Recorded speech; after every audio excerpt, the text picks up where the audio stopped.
Hello everybody and welcome to my 23rd VBA 2010 tutorial, and this tutorial is going to go into how to use the select statement a little bit more. So what I've done is in my database I've added in another field record.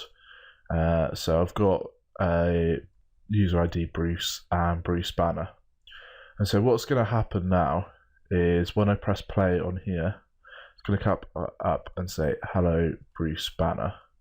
But what I actually wanted to do is bring through the one that matches my user ID.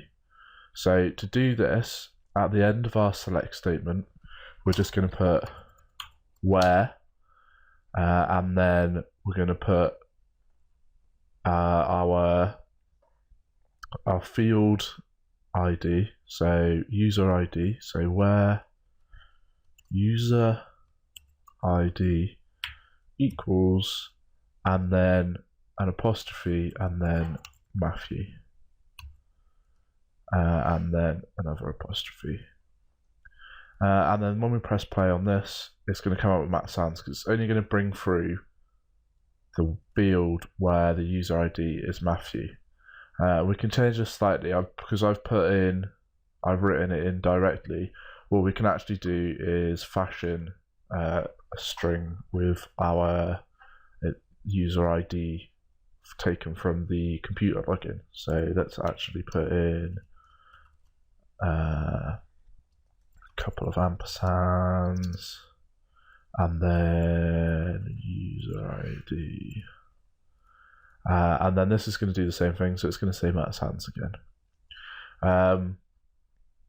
And so that is how you can select just the records that have a particular criteria. So you can put where user ID equals, and then whatever you want it to equal. With text values, you're always going to use apostrophes like this. With numeric values, you want to be using no apostrophes at all, you just put in the number, and with date values you just need to be making sure you use a hashtag. And we'll come on to some of these examples in coming tutorials when we get a little bit more advanced. So that just lets you select only the one thing. What we can also do with our select statement is this star here. So what this star is saying is bring through all the fields from this table in the order that they are in the table. But what we actually might want to do is bring through just one field. And to do that, instead of having the star, is we say user name. And then what's going to happen now is it's going to bug because we haven't got the we've got the wrong thing in there. So let's change that to 0. And press play, and then it's going to say the same thing.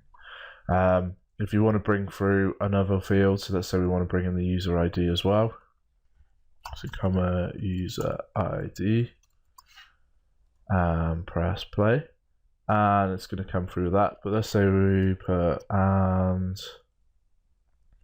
let's put a dash and then rs0. And then it's going to say hello Matt Sands, and then it's going to tell us the change it to 1. That will give us the user ID. So press play, and then it's going to give us the user ID. And so that's how a select statement works. And that's going to be it for this tutorial. In the next tutorial, I'll show you how you can bring through multiple records and reference all of the records that come through. So thanks for listening, and I hope to catch you soon.